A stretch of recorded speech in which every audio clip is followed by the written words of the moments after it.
Brolin and best-selling author Sabaa Tahir. We've been talking about my Stranger Reads initiative, which promotes reading, something my next guest is deeply passionate about. She's an education activist, an advocate, an author, and in 2014, she became the youngest recipient of the Nobel Peace Prize, putting my sports Emmys to shame. Dialed in from London, please welcome Malala Yousafzai.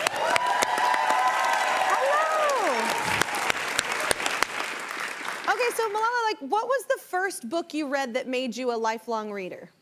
My favorite book has been The Alchemist. It was one of the first books I read when I was a little kid in Pakistan. And a lot of students were limited to school textbooks because they did not have enough libraries or they were not encouraged to read books outside their school textbooks. So I was very lucky that I was gifted this book. And since then, I have become an avid reader, and I really am considering myself fortunate to have access to libraries and books now and to be able to read. That's amazing, reading something that cool, so young. So you're a tireless advocate for girls' education. So what are some of the biggest challenges that you think we face right now? There are 130 million girls out of school, and the recent events, including the pandemic and climate-related changes, is making it worse. More girls are at risk of losing their education. And I think something that really needs our attention right now is what's happening in Afghanistan. Afghanistan is the only country in the world where adolescent girls are forbidden from having access to education. It is unimaginable. Why can't a girl go to school? Why can't she have the right to be able to read and write? So it must wake us up and challenge us to speak out. Women in Afghanistan are on the streets. They are protesting for their right to have access to education, to have access to the right to work. I know that I receive so much support around the world because I was one of those girls. I shared my story and people heard my story. But I want to remind everyone that the story of Malala is not unique. It is the story of millions of girls who need our attention, who need our support. Oh, it's so sad that there's so many out there. Y'all have a connection. So you've never met Malala, but you met her dad? I'm so starstruck right now, and I don't ever get starstruck. And I so appreciate who you are. I did have a back and forth with your father, who wrote an introduction for Steve McCurry's photographs. He just did a book, and he's a friend of mine. So I ended up actually having an Instagram back and forth with your dad. Yeah, and I loved it. There was any connection with you, because I have 3 girls, and what you do means the world. It's such an honor. Oh, man, that's so cool. It was such a random thing that we found out. We were like, what? I know. Yeah, I know. the Me and her world dad is are hanging smaller out. than We're we bros. think. Yeah? Yeah. Your Instagram bros. So Malala, you've also found a new way to advocate for reading and education. So can you tell us about it?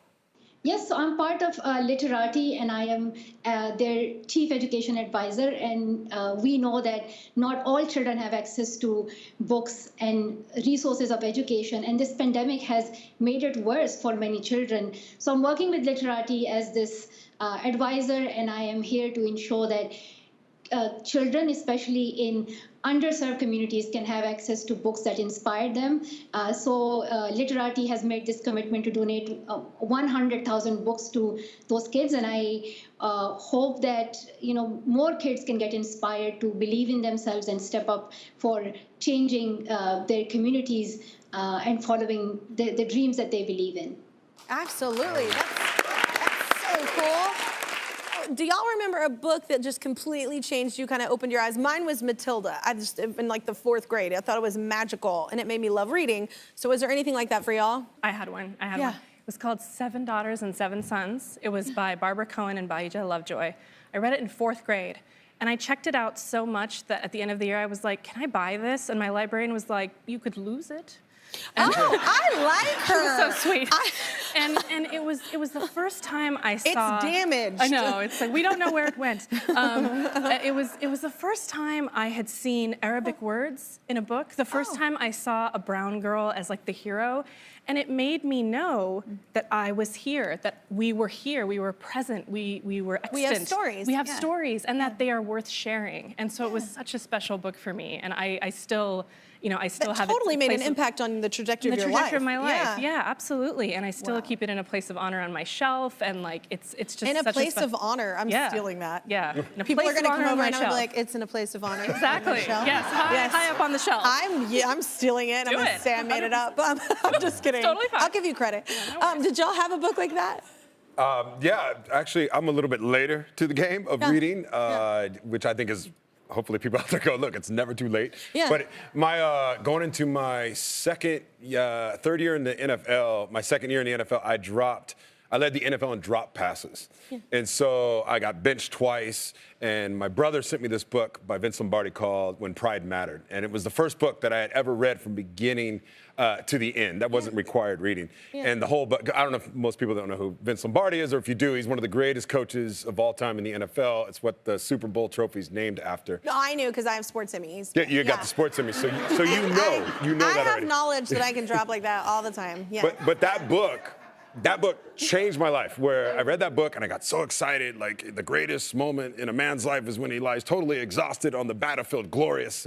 And off of that, I went out and I started reading of all these other books by coaches and biographies. And then since then, I mean, I'm an avid reader. It's like once you find something that really piques your interest, then it just takes off. Yeah, and you see what reading can do, how it can change your life and the people's lives around you. It's such a domino effect. It's not just you that's learning. It's you learning and then spreading that information to everybody else. It's a cool thing. Absolutely, absolutely. And expanding your kids' vocabulary, like with children. Like that's why we read all the time. Did you have one? Just reading is a huge thing in my household, and it always has been. But I remember, growing up on a ranch, I think I just said it to you, growing up on a ranch, you're out in the middle of nowhere, you're feeding 65 horses every day. And then I read Ray Bradbury's Fahrenheit 451, which is about censorship and all that, ironically. Yeah. And it just exploded at my brain. I mean, you see through the hue of what you're reading instead of having to deal with the sour reality of what you're dealing with, which is, I'm doing this thing every day and it's monotonous and I'm out in the middle of nowhere, and then suddenly there's color everywhere. And just reading is everything. Yeah, that's wonderful escape. Color everywhere. Yeah. I'm stealing that too. Okay. I'm a klepto.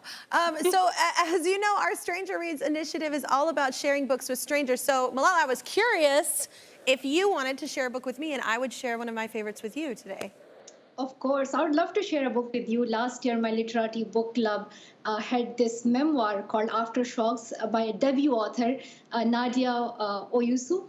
And she is abandoned by her mother at age 2 and orphaned by her, when her father dies at age 13.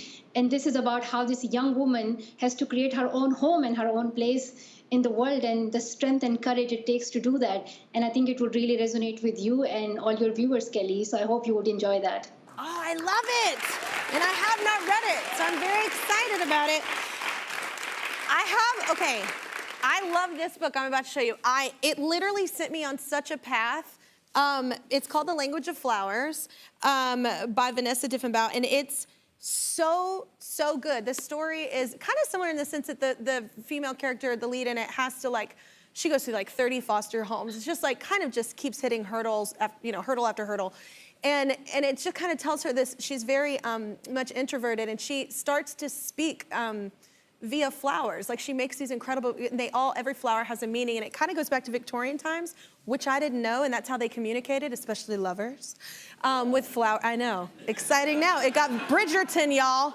But no, it's the language of flowers, and it's just an amazing thing how she ends up communicating it. She finds it's her kind of vessel of communicating, and then it ends up kind of opening her up to relationships and different, things that she wouldn't have done. But it's so interesting, and I had no idea that there was a language with flowers.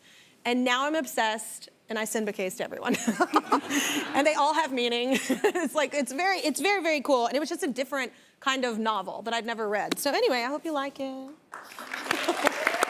I would love to read it. And for me, the highlight of this show is meeting all of you. And also, I love your boots, Kelly. I love them.